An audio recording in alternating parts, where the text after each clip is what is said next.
You look sad, princess. Do you need a hug? The little girl asked the woman at Café, then changed everything. Before we continue, please tell us where in the world are you tuning in from? We love seeing how far our stories travel. Jackson Bennett sat in Rosie's Cafe on December 22nd at 11 in the morning, staring at a hospital renovation contract like it was some kind of test he wasn't ready to take.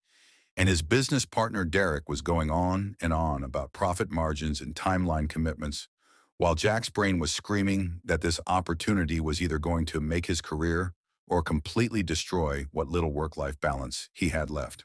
His daughter Ruby was 3 feet away in the booth coloring a picture of what she called a sparkle princess and wearing her plastic tiara from the dollar store, completely oblivious to the fact that her dad was about 2 seconds away from making a decision that would change their entire lives for the next year and a half. Here's the thing about being a single dad who built a construction company from absolutely nothing. Every opportunity feels like a test between being a good father and being a successful businessman, and Jack had spent the last 3 years since he adopted Ruby trying to figure out how to be both without completely failing at one or the other. This Boston Children's Hospital renovation contract was massive. 18 months of work, enough money to fully fund Ruby's college account, and then some, the kind of project that would put his company on the map in a way that could set them up for life. But the terms were brutal: 60 to 70 hours a week on site for at least the first 6 months, early mornings and late nights and weekends, which meant even less time with Ruby than he already had. Derek was still talking, something about crew schedules and material costs, when the cafe door opened and a woman walked in looking like she'd been through an emotional blender, and Jack noticed her because everyone in the small cafe kind of noticed her. She was wearing light purple scrubs, and her eyes were red like she'd been crying recently or was about to start.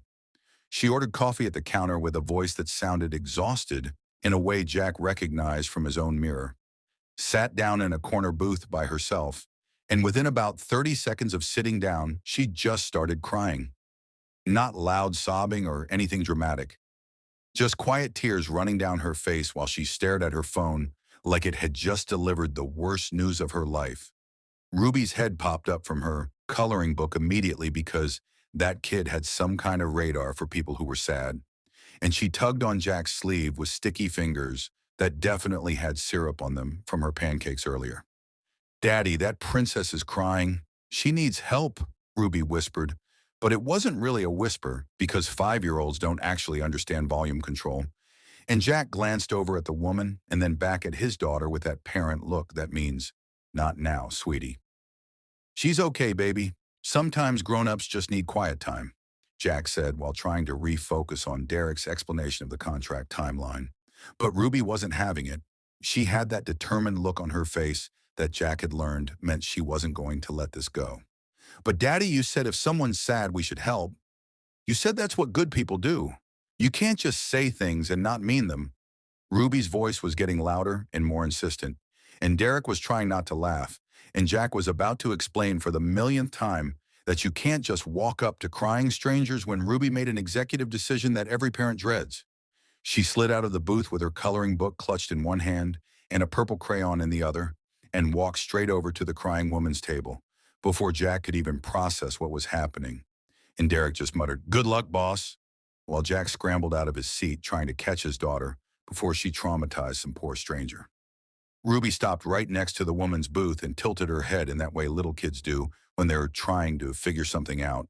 And the woman looked up with mascara-smudged eyes and a confused expression. And Ruby said in the sweetest, most earnest voice Jack had ever heard, "You look sad, princess. Do you need a hug? Hugs have feelings magic, and they make the sad go away even when you think it won't." Jack reached the table approximately 2 seconds after Ruby finished talking, and he wanted the floor to open up and swallow him whole because his child had just ambushed a crying stranger in a cafe on a Saturday morning, and he started apologizing before he even made eye contact with the woman. "I am so sorry. She's 5, and she has absolutely no concept of personal boundaries, Ruby honey. You can't just walk up to people you don't know, ma'am. I'm really sorry. We'll leave you alone." Jack was talking fast and probably not making much sense. But then the woman did something he didn't expect at all. She smiled through her tears and looked at Ruby like she'd just been handed exactly what she needed. You know what, sweetie? I think I do need a hug. Is that okay with you? The woman's voice was soft and kind, even though she was clearly struggling, and Ruby's entire face lit up like someone had plugged her into an electrical outlet. And before Jack could say another word, Ruby had climbed into the booth and wrapped her little arms around this complete stranger. See? The magic is already working. You're smiling now. Ruby said it like it was the most obvious thing in the world. And the woman let out this laugh that sounded like half crying and half genuine amusement. And Jack just stood there, feeling completely out of his depth. The woman wiped her eyes and looked up at Jack with this expression that was grateful and embarrassed at the same time. And Jack sat down across from her, because apparently they were doing this now, and he figured the least he could do was make sure his daughter hadn't just made this woman's bad day even worse. I'm Jack. That's Ruby. She's convinced she can heal people with hugs, and I apologize in advance for everything she's about to say. Jack said it with a tired smile, and the woman laughed again, a real one this time. I'm Tori, and honestly, your daughter might be onto something because I'm a pediatric nurse, and hugs are pretty much the best medicine we've got, Tori said. And Ruby gasped so loud that several people turned to look. You're a nurse? You help kids? That's basically a fairy godmother. Ruby was practically vibrating with excitement, and Jack watched this stranger go from tears to genuine smiles in under 2 minutes because of his daughter's complete lack of social awareness. Derek caught Jack's eye from across the cafe and gave him a thumbs up before quietly packing up the contract papers and mouthing, I'll call you later, and leaving. And Jack realized with a start that he'd just completely ditched a business meeting to sit with a crying stranger and his overly enthusiastic daughter. And somehow he didn't even care. They ended up talking for 90 minutes. Jack couldn't even remember the last time he'd talked to another adult for that long about anything that wasn't work or Ruby's preschool schedule. And Tori told him she'd just come from her younger sister's engagement brunch, where her aunt had pulled her aside to tell her that at 32 she was running out of time, and maybe she should lower her standards if she ever wanted to find someone. Jack watched Tori's face as she talked about feeling like she was somehow behind in life because she'd spent her 20s focused on nursing school and her career and helping her younger siblings get through college. And he understood that feeling more than she probably realized. The feeling of looking around and realizing everyone else seemed to have figured out the life part while you were busy just surviving. Jack found himself sharing things he never talked about with strangers. Told her how he'd adopted Ruby 3 years ago as a single guy with no relationship experience and how his friends kept trying to set him up on dates, but he always canceled because who wants to date a guy who's married to his construction business and comes with a tiny human who asks approximately 1,000,000 questions per hour? 100, Daddy, not 1,000,000, Ruby corrected without looking up from the new drawing she was making, and both adults cracked up. And Tori said something that hit Jack right in the chest. For what it's worth, the fact that you even worry about working too much means you're a great dad. Bad dads don't worry about that stuff. The conversation flowed easy in a way that made Jack forget they were strangers. Tori mentioned the hospital was getting renovated, and Jack's eyes went wide when he realized she worked at Boston Children's, the exact hospital his company was bidding on. And they laughed about the coincidence, and Ruby kept interjecting with random observations like, Daddy thinks you're pretty, I can tell by his smile, which made Jack want to disappear, but also wasn't wrong. Around 12:30, Tori checked her phone and made a face, said she had to get to her sister's engagement party that night and needed to go home and make herself presentable. And Jack felt this weird panic like he was about to lose something important, even though he'd only known this woman for an hour and a half. This is probably crazy, but would you maybe want to grab coffee again? Like on purpose this time? Not just a Ruby ambush? Jack said it before he could talk himself out of it, and Tori's smile went from polite to genuine in half a second. I'd really like that, yeah. They exchanged numbers and Ruby slid a drawing across the table to Tori. It was a princess surrounded by hearts and stars, and Ruby had written Princess Tori at the top in wobbly letters. This is you. You're the princess who forgot she's magic, but you are, and Daddy thinks so too. Jack's face went completely red, and Tori blushed and tucked the drawing into her purse like it was something precious. And as she stood to leave, Ruby said with absolute confidence, You're gonna be my daddy's girlfriend, right? Because he needs one, and you're perfect.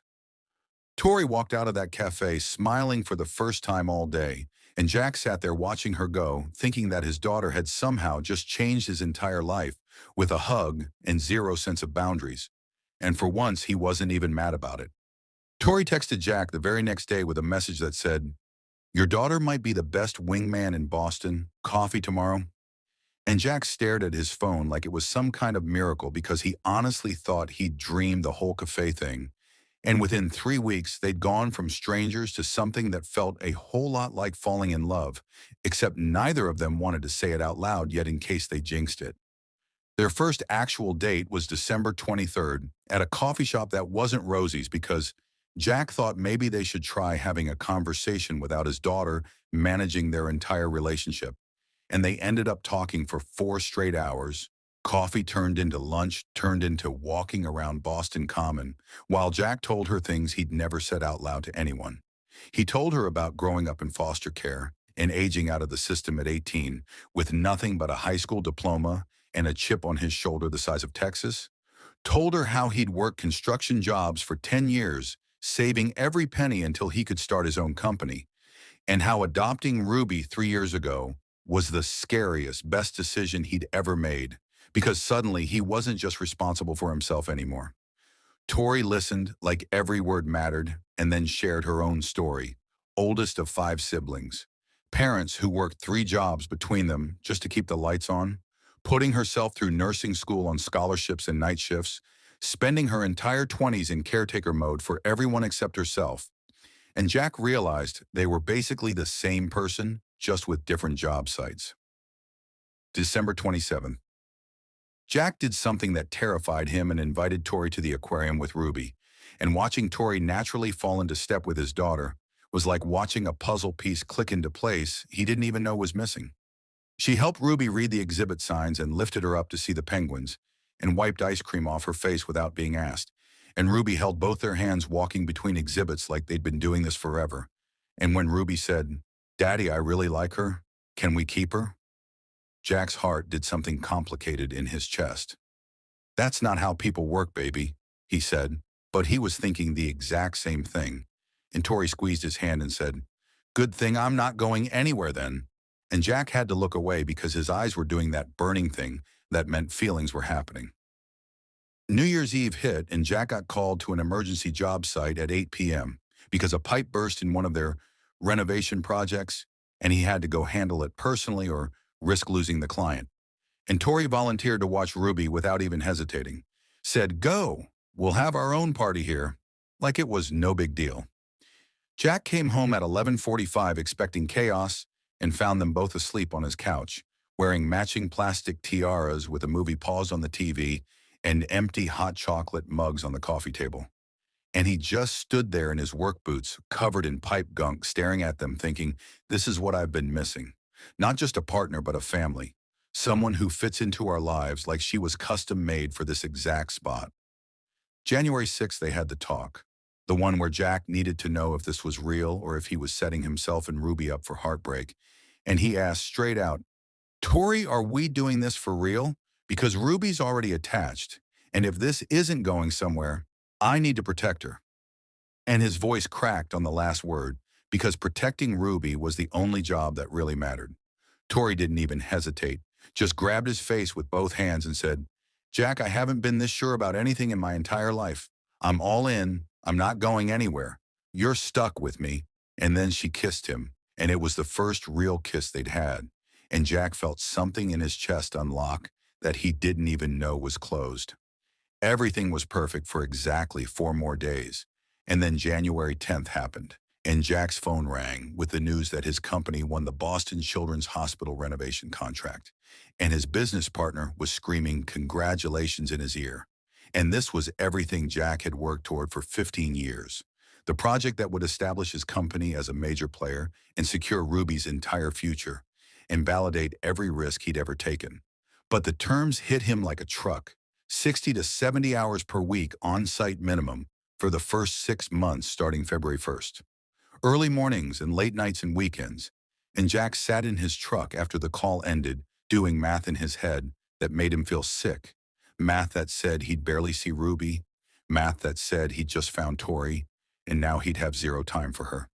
Math that said he had to choose between his business and his family, except Tori wasn't even family yet. So did he even have the right to call it that? He didn't tell Tori right away because he was trying to figure out how to make it work on his own, trying to find some magical solution where he could do the contract and still be present for Ruby and build this new relationship with Tori, but there wasn't one, and he knew it. He started pulling back without meaning to, canceled a coffee date claiming work emergency, which wasn't technically a lie, was distracted during their next dinner date, kept his texts shorter because his brain was spinning with logistics and guilt, and the growing certainty that Tori would walk away once she realized what she was signing up for. Ruby noticed before Tori did, because kids always notice everything. And during a play date at Jack's house on January 14th, she told Tori with zero filter, "Daddy's worried about his big work thing. He thinks you're going to leave us if he's too busy." Tori's heart completely shattered hearing that from a 5-year-old's mouth. The idea that Jack thought she'd bail over something as normal as a demanding job, and she wanted to shake him and ask if he really thought she was that shallow, or if he just didn't understand that she'd been waiting her whole life for someone exactly like him. But Tori had her own secret she was carrying.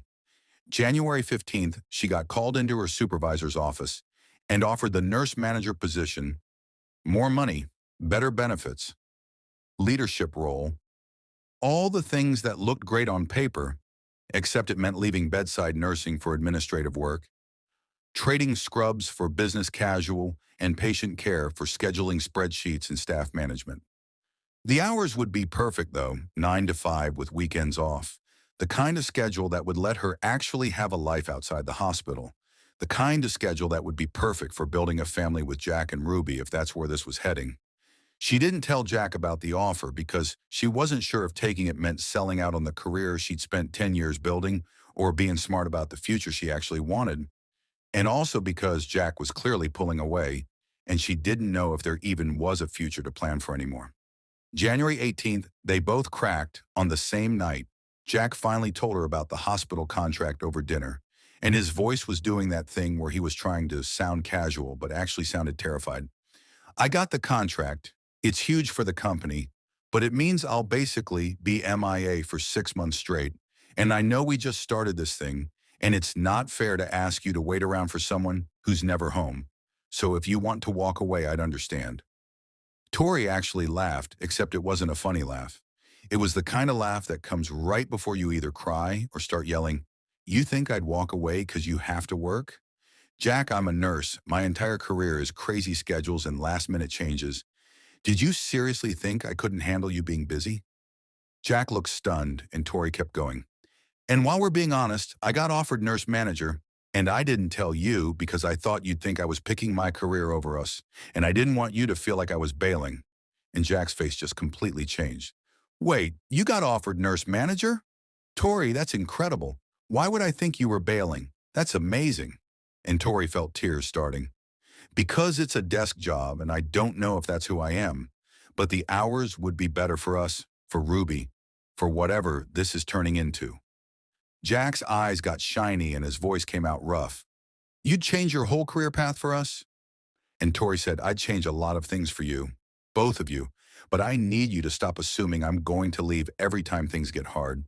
I need you to trust me enough to tell me the truth, instead of making decisions for me." Jack grabbed her hand across the table. "I've never had someone stick around before. I don't know how to trust that someone would choose to stay when things get complicated." And Tori squeezed back. "Then let me teach you, let me prove it, but you have to let me in, Jack. You have to stop protecting me from your life."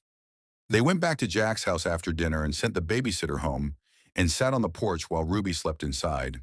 And they made a plan that felt scary and real and like the first honest thing either of them had done in weeks. Jack would take the hospital contract because it was too important to pass up. Tori would take a month to decide about the nurse manager position without pressure. They'd communicate every single day, even when schedules were insane.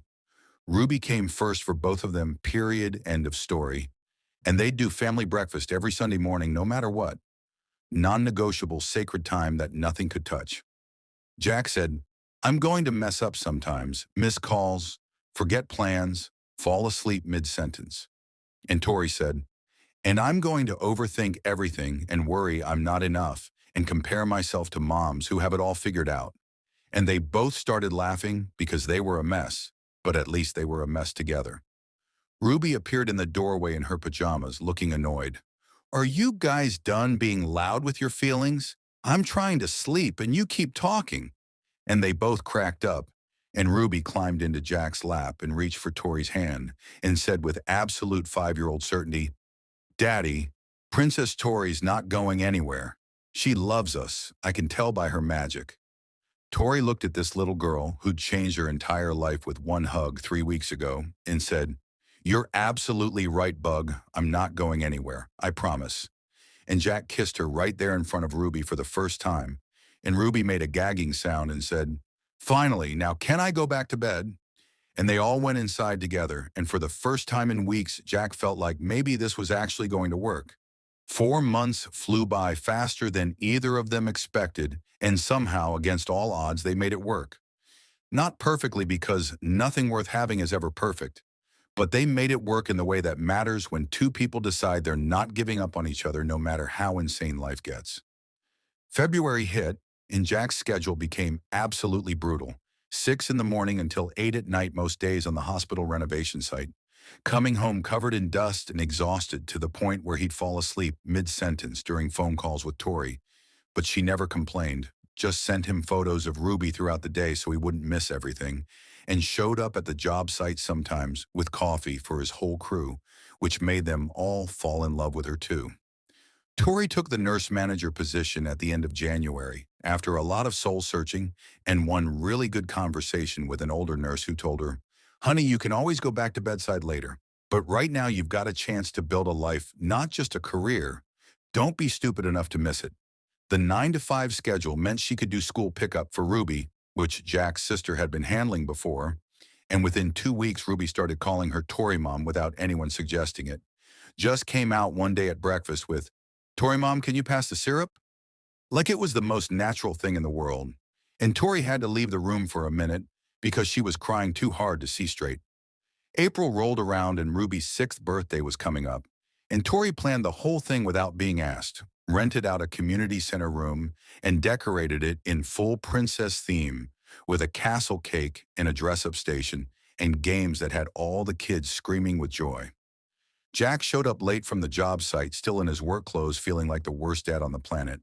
But Ruby launched herself at him and said, Daddy, you made it. Tori, Mom said you would, and she was right. And Jack looked across the room at Tori, who was helping some kid untangle a fairy wand from another kid's hair, and his business partner Derek leaned over and said, Boss, if you don't marry that woman, you're the biggest idiot in Massachusetts. The Sunday family breakfast tradition became sacred in a way Jack never expected.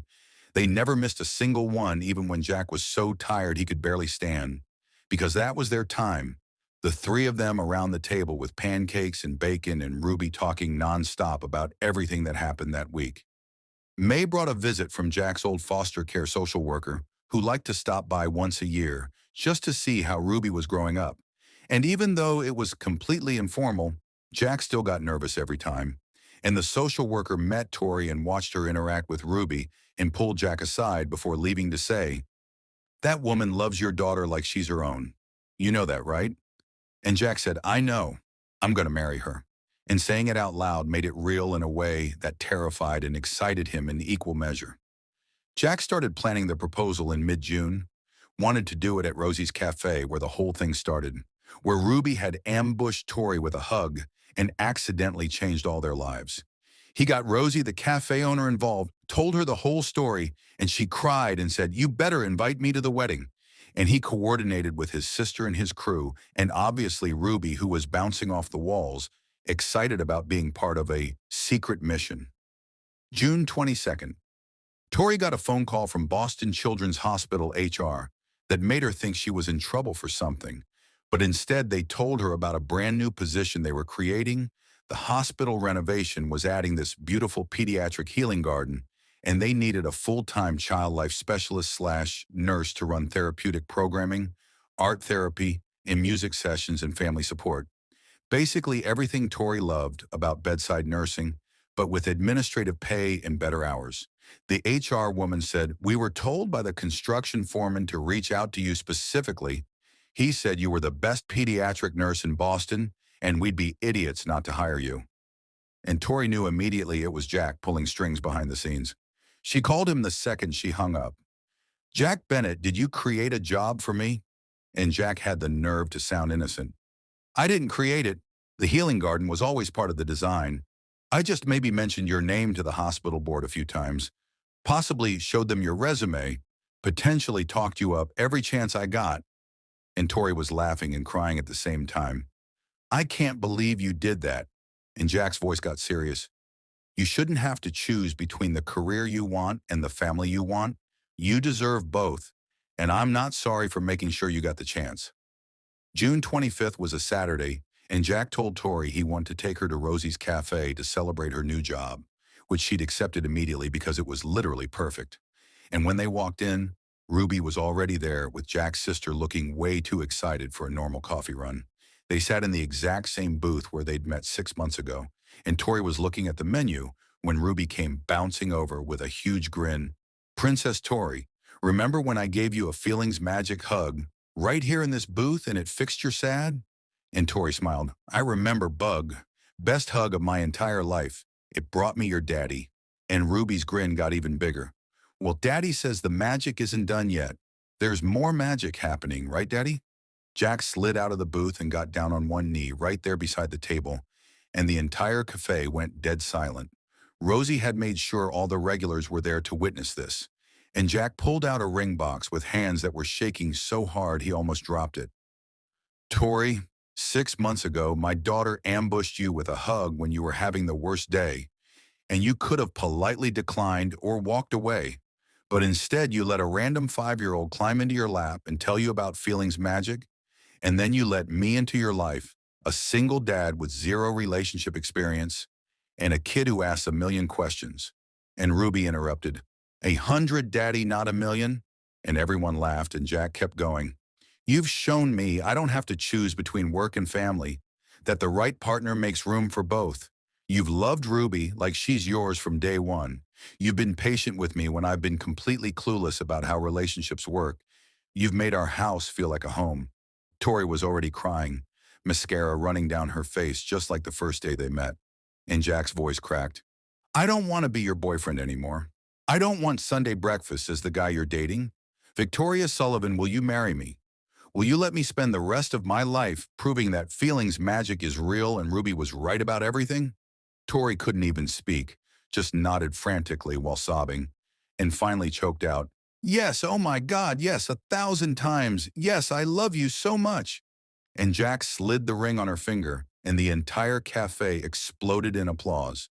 People were standing up and cheering, and Rosie was crying behind the counter, and Ruby screamed at the top of her lungs, "I'm gonna be a flower girl." And everyone laughed, and Jack kissed Tori, while Ruby made exaggerated gagging sounds and yelled, "Gross, but also finally."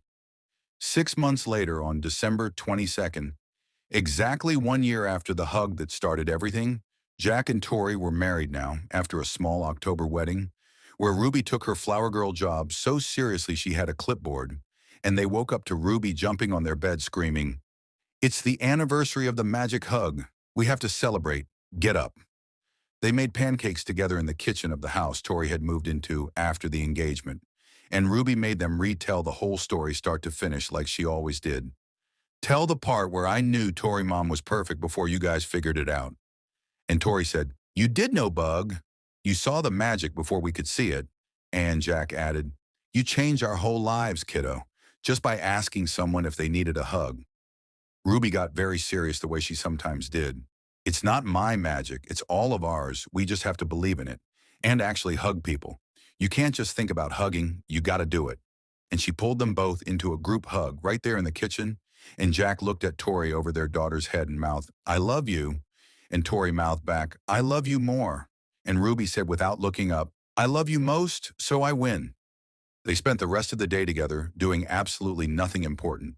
And on the fridge hung the original princess drawing from that first day, the one Ruby had made for Tori, and underneath it, Ruby had written in marker, "The day I saved Daddy and Princess Tori with a hug, feelings magic is real." Sometimes the smallest gestures create the biggest changes. Ruby saw a sad woman in a cafe and didn't see a stranger. She saw someone who needed help, and she offered a hug. That hug turned into coffee. Coffee turned into love. Love turned into family, and family turned into forever. This story isn't about tragedy or loss. It's about connection. About a 5-year-old who believed in feelings magic, a single dad who thought he'd never find his person, and a woman who thought she'd missed her chance at love. And they were all exactly where they needed to be, exactly when they needed to be there.